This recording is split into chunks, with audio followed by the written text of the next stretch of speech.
یہ روزہ ہمیں یہ سبق دے رہا ہے کہ ہم نے صبر بھی کرنا ہے، ہم نے گالی سے بھی بچنا ہے، ہم نے ایک دوسرے کو برا بھلا کہنے سے بھی بچنا ہے، اور ہم نے لڑائی اور جھگڑے سے بھی بچنا ہے۔ اللہ رب العزت قرآن مجید میں سورۃ المؤمن میں ارشاد فرماتے ہیں، سورۃ الزمر میں فرمایا وَلَا تَسْتَوِي الْحَسَنَةُ وَلَا السَّيِّئَةُ، نیکی اور برائی کبھی برابر نہیں ہو سکتی۔ اِدْفَعْ بِالَّتِي هِيَ أَحْسَنُ، اگر آپ نیکی پہ نیکی کیے جا رہے ہیں لیکن سامنے والا شخص آپ کے ساتھ برائی کر رہا ہے تو آپ اس کو بھی اچھائی کے ساتھ اس کو بدلہ دیں، اس کو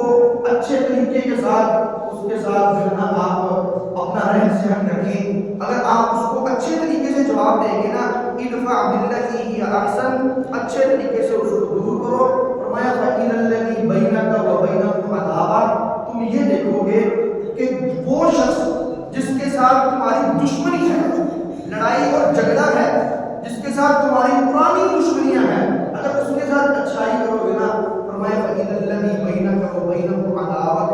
کأنہ ولی حمیم، اللہ نے فرمایا کہ وہ ایسے ہو جائے گا جیسا تمہارا دلی دوست ہے۔ ولی کہتے ہیں دوست کو، اور حمیم جس کے ساتھ دلی رشتہ ہو، دلی محبت ہو جس کے ساتھ، اللہ نے فرمایا اچھے طریقے سے پیش آؤ گے تو تمہارا دلی دوست بن جائے گا۔ تو ہم مسلمان ہیں سب، اور زندگی جو ہے نا ہماری بہت مختصر ہے، 60-63 سال اوسطاً عمر ہے، زیادہ سے زیادہ کوئی بندہ 63 سال سے گزر گیا نا، آگے چلا گیا 60 سال سے، اسے سمجھنے کے بونس ملا ہوا ہے، اللہ تعالیٰ نے اس کو مہلت دی ہوئی ہے۔ تو ہم اتنی اپنی مختصر سی زندگی میں آگے اربوں خربوں بلکہ لاکھ تعداد سالوں کی ہم تیاری کرنے کے لیے آئے ہیں۔ اگر ہم اس کے اندر بھی 30-40-50 سال کی زندگی کے اندر بھی ہم نے لڑائیاں کرنی ہیں، جھگڑے کرنے ہیں، اور آپس کے اندر ایک دوسرے کو برا بھلائی کہنا، تو ہماری زندگیوں کا کیا فائدہ؟ ہمیں اسلام لانے کا کیا فائدہ ہے؟ مسلمانوں نے بھی آپس میں لڑنا، تو پھر ہمیں مسلمان ہونے کا کیا فائدہ ہے؟ نبی صلی اللہ علیہ وسلم نے فرمایا جو شخص اپنے بھائی سے 3 دن سے زیادہ ناراض رہتا ہے نا، اللہ تعالیٰ اس کے عمل نہیں قبول کرتا۔ اور ایک حدیث میں آتا ہے ہمارا اخاف سنۃ فهو كقتله، تو کما قال علیہ السلام، جو شخص اپنے بھائی سے 1 سال تک ناراض رہتا ہے نا، اللہ تعالیٰ اللہ کے نبی صلی اللہ علیہ وسلم فرمایا وہ ایسے ہے جیسے اس نے اپنے بھائی کا قتل کر دیا۔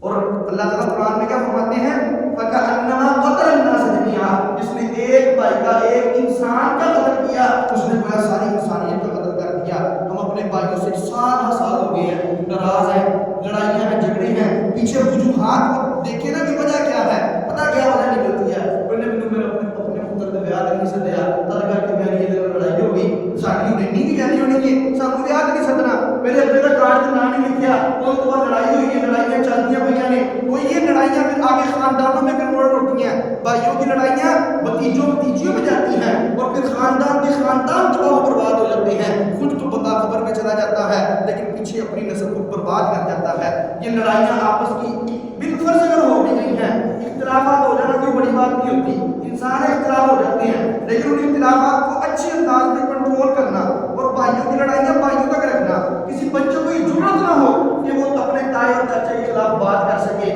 یا اپنی پھپھو اور اپنی خالہ کے خلاف لفظ کہہ سکے، باپ اور ماں اس کو اچھی طرح سمجھا کے رکھیں کہ وہ تیرے بڑے ہیں۔ وہ آپس کی لڑائیاں اگر بھی فرض ہو بھی گئی ہیں،